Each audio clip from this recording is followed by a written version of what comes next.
भाइयों और बहनों, आज की वीडियो में मैं अध्याय 5 का पाठ करूंगी। शुंभ निशुंभ से पीड़ित देवताओं का देवस्तुति करना, देवी का प्रकट होना तथा शुंभ निशुंभ द्वारा प्रेषित दूत का निराश लौटना। मेधा ऋषि कहने लगे, हे सुरथ, प्राचीन समय में शुंभ निशुंभ दो असुरों ने अपने बल और अहंकार से इंद्र का राज्य तथा सब देवताओं का यज्ञ भाग छीनकर तीनों लोगों को अपने वश में कर लिया। उन दोनों राक्षसों ने सूर्य, चंद्रमा, कुबेर, यम, वरुण, पवन, अग्नि के भी अधिकार छीन लिए और देवी देवताओं को परास्त करके राज्य से निकाल दिया। तब असुरों के डर से कांपते हुए देवता अपराजिता देवी का इस प्रकार स्मरण करने लगे, देवी ने हम लोगों को वर दिया था कि विपत्ति पड़ने पर मेरा स्मरण करोगे तो मैं तुम्हारी विपत्तियों को नष्ट करूंगी। ऐसा निश्चय कर सारे देवता पर्वतराज हिमालय पर पहुंचकर विष्णु माया की स्तुति करने लगे। देवता बोले, देवी, महादेवी तथा शिवा को हमारा नमस्कार है। प्रकृति और भद्रा देवी को हम लोग प्रणाम करते हैं। रौद्रा, नित्या, गौरी, धात्री, ज्योत्सना, इंदु रूपिणी और परम आनंदमयी देवी को निरंतर नमस्कार है। कल्याण करने वाली, वृद्धि और सिद्धि देने वाली भगवती को तथा राक्षसों और राजाओं की लक्ष्मी दुर्गा और शिव शक्ति शर्वाणी को हम लोग बार बार प्रणाम करते हैं। संसार सागर को पार करने वाली दुर्गा, संपूर्ण जगत की सृष्टि करने वाली और सर्वकारिणी ख्याति देवी को तथा कृष्णा और धूम्रा देवी को निरंतर प्रणाम है। अति सौम्य अर्थात विद्या रूप से संसार को दुख नष्ट क्षमा कीजिएगा भाइयों बहनों, अति सौम्य अर्थात विद्या रूप से संसार का दुख नष्ट करने वाली, अति रौद्रा अर्थात अविद्या रूप से संसार में प्रवृत्ति कराने वाली देवी को विनीत भाव से बार बार प्रणाम है। संसार की प्रतिष्ठा रूपिणी और कार्य रूपिणी देवी को हम लोग प्रणाम करते हैं। जो देवी सभी प्राणियों में विष्णु माया के नाम से कही जाती है, उसे नमस्कार है, उसे नमस्कार है, उसे बार बार नमस्कार है। जो देवी सभी प्राणियों में चेतना कहलाती है, उसे नमस्कार है, उसे नमस्कार है, उसे बार बार नमस्कार है। जो देवी सभी प्राणियों में बुद्धि रूप में स्थित, उसे नमस्कार है, उसे नमस्कार है, उसे बार बार नमस्कार है। जो देवी सभी प्राणियों में निद्रा रूप में स्थित है, उसे नमस्कार है, उसे नमस्कार है, उसे बारंबार नमस्कार है। जो देवी सभी प्राणियों में क्षुधा रूप में स्थित है, उनको नमस्कार है, उनको बार बार नमस्कार है, उनको बारंबार नमस्कार है। जो देवी सभी प्राणियों में छाया रूप से स्थित है, उसे नमस्कार है, उसे नमस्कार है, उसे बार बार नमस्कार है। जो देवी सभी प्राणियों में शक्ति रूप से स्थित है, उसे नमस्कार है, उसे नमस्कार है, उसे बार बार नमस्कार है। जो देवी सभी प्राणियों में तृष्णा रूप में स्थित है, उसको नमस्कार है, उसको नमस्कार है, उसको बार बार नमस्कार है। जो देवी सभी प्राणियों में शांति रूप से स्थित है, उसको नमस्कार, उसको बार बार नमस्कार है। जो देवी सभी प्राणियों में जाति रूप से स्थित है, उसको नमस्कार है, उनको बार बार नमस्कार है। जो देवी सभी प्राणियों में लज्जा रूप से स्थित है, उसको नमस्कार, उसको नमस्कार, उसको बार बार नमस्कार है। जो देवी सभी प्राणियों में शांति रूप से स्थित है, उसे नमस्कार, उसे नमस्कार, उसे बारंबार नमस्कार है। जो देवी सभी प्राणियों में श्रद्धा रूप में स्थित है, उसे नमस्कार, उसे नमस्कार, उसे बार बार नमस्कार है। जो देवी सभी प्राणियों में कांति रूप से स्थित है, उसे नमस्कार, उसे नमस्कार, उसे बार बार नमस्कार है। जो देवी सभी प्राणियों में लक्ष्मी रूप से स्थित है, उसे नमस्कार, उसे नमस्कार, उसे बार बार नमस्कार है। जो देवी सभी प्राणियों में वृत्ति रूप से स्थित है, उसे नमस्कार, उसे नमस्कार, उसे बार बार नमस्कार है। जो देवी सभी प्राणियों में स्मृति रूप से स्थित है, उसे नमस्कार, उसे बार बार नमस्कार है। जो देवी सभी प्राणियों में दया रूप से स्थित है, उसे नमस्कार है। जो देवी सभी प्राणियों में तुष्टि रूप से स्थित है, उसे नमस्कार, उसे नमस्कार, उसे बार बार नमस्कार है। जो देवी सभी प्राणियों में मातृ रूप से स्थित है, उसे नमस्कार, उसे नमस्कार, उसे बार बार नमस्कार है। जो देवी सभी प्राणियों में भ्रांति रूप से स्थित है, उसे नमस्कार, उसे नमस्कार, उसे बार बार नमस्कार है।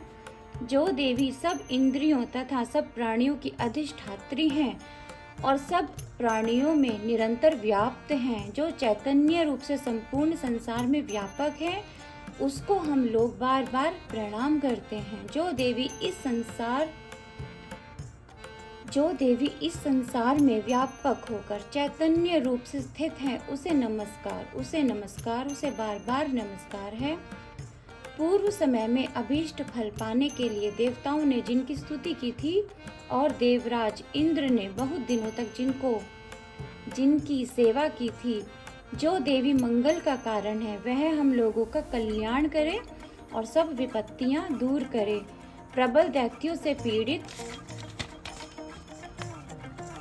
होकर हम लोग इस समय जिनको प्रणाम करते हैं, जो स्मरण करते ही हम लोगों की विपत्तियां दूर करती हैं, वह देवी सब विपत्तियों का नाश करें।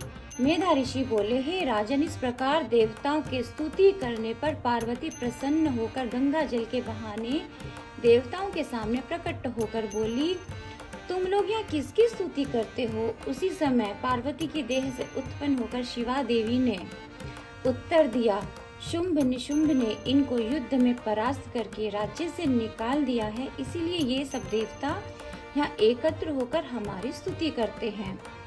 शिवा देवी पार्वती के शरीर कोश से निकली थी, इस कारण लोकों में कौशाम्बी नाम से प्रसिद्ध हुई। पार्वती की देह से जब कौशिकी निकल आई, तब पार्वती काली हो गई। हिमालय पर्वत पर रहने के कारण कालिका नाम से प्रसिद्ध हुआ। दैवयोग से शुंभ निशुंभ के सेवकों चंड मुंड ने परम सुंदरी अंबिका को देखा।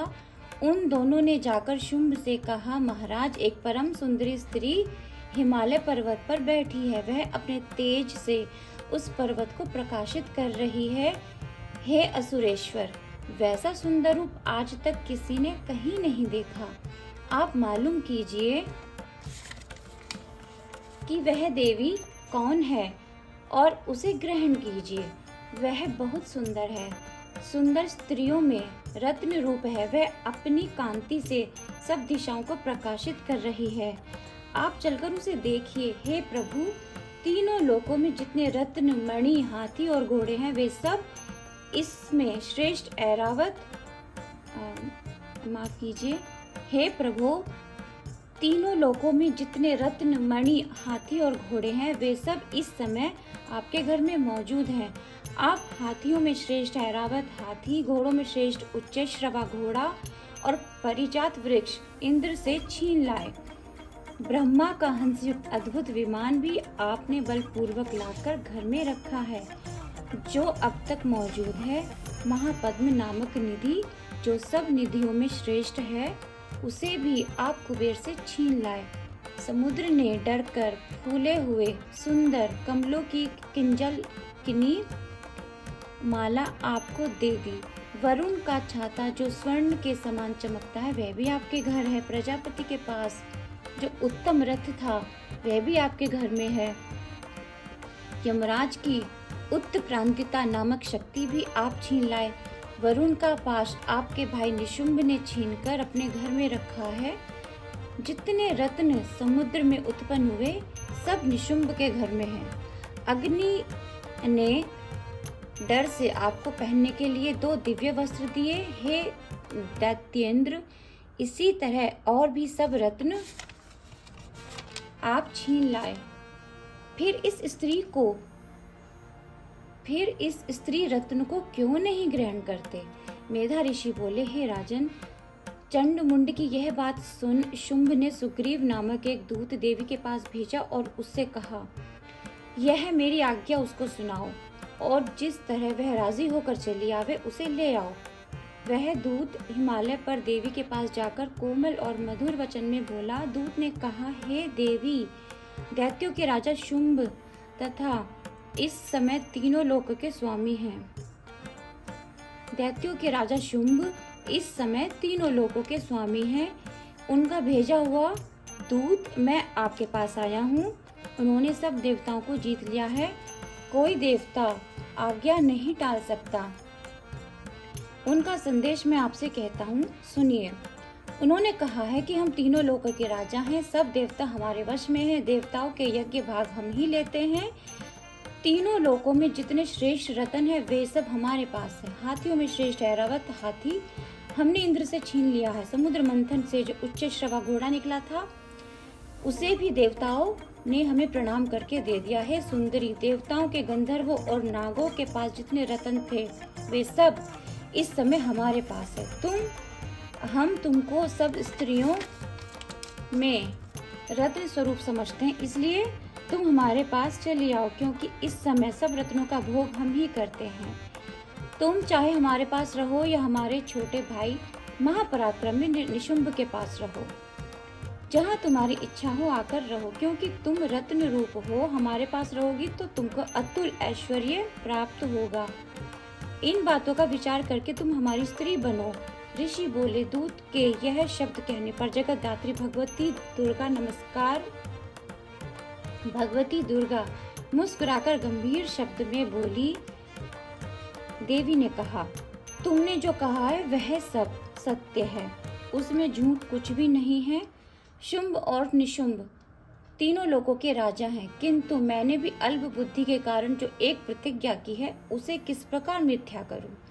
वह प्रतिज्ञा सुनो। जो युद्ध में मुझे जीत ले, जो मेरा दर्प तोड़ दे, अर्थात जो मेरे समान बलवान हो, वही मेरा पति होगा। इसलिए महाअसुर शुंभ या निशुंभ दोनों में से कोई भी यहाँ आए और मुझे युद्ध में जीतकर मुझसे ब्याह कर ले। दूत ने कहा, हे देवी, हमारे सामने ऐसी घमंड की बातें ना करो। तीनों लोकों में ऐसा समर्थ पुरुष कौन है जो युद्ध में शुंभ निशुंभ के सामने ठहर सके। उनसे लड़ना तो दूर रहा, दूसरे राक्षसों से भी देवता युद्ध नहीं कर सकते। फिर तुम तो स्त्री हो और अकेले कैसे उनसे युद्ध करोगी। जिन शुंभ आदि असुरों से इंद्र आदि सब देवता मिलकर भी युद्ध नहीं कर सके, तुम स्त्री होकर उनके साथ कैसे युद्ध करोगी। मेरा कहा मान तुम शुंभ निशुंभ के पास चलो, नहीं तो तुम्हारा अपमान करके तुम्हारे बाल पकड़कर ले जाऊंगा। देवी ने उत्तर दिया, सत्य है, शुंभ निशुंभ ऐसे ही पराक्रमी है, पर मैं क्या करूं। मैं पहले ही बिना विचारे ऐसी प्रतिज्ञा कर चुकी हूँ। अब तुम जाओ और जो कुछ मैंने कहा है वह सब असुरों के सामने शुंभ से कहो, वह जो ठीक समझेंगे सो करेंगे। तो भाइयों और बहनों, इस प्रकार देवी दूत संवाद नामक 5वां अध्याय आज मैंने पूरा किया है। कल की वीडियो में मैं आप सबके लिए श्री दुर्गा सप्तशती में से अध्याय 6 का पाठ करूंगी। भाई और बहनों, मैं आपसे हाथ जोड़कर विनती करती हूँ, पाठ करते समय मुझसे जो भी गलतियाँ हुई हैं उन्हें कृपया नज़रअंदाज करें। आप सभी जानते हैं कि इसमें जो ये पाठ है शुद्ध हिंदी में है, कहीं कहीं पढ़ते समय गलती हो जाती है, तो मेरी उस गलती को क्षमा करके मेरी उन गलतियों को क्षमा करें और हमारे वीडियोस को ज़रूर देखें। भाई और बहनों, हमारे चैनल को सब्सक्राइब करें, सब्सक्राइब किए बिना बिल्कुल भी ना जाएं। नमस्कार भाई और बहनों, थैंक यू सो मच।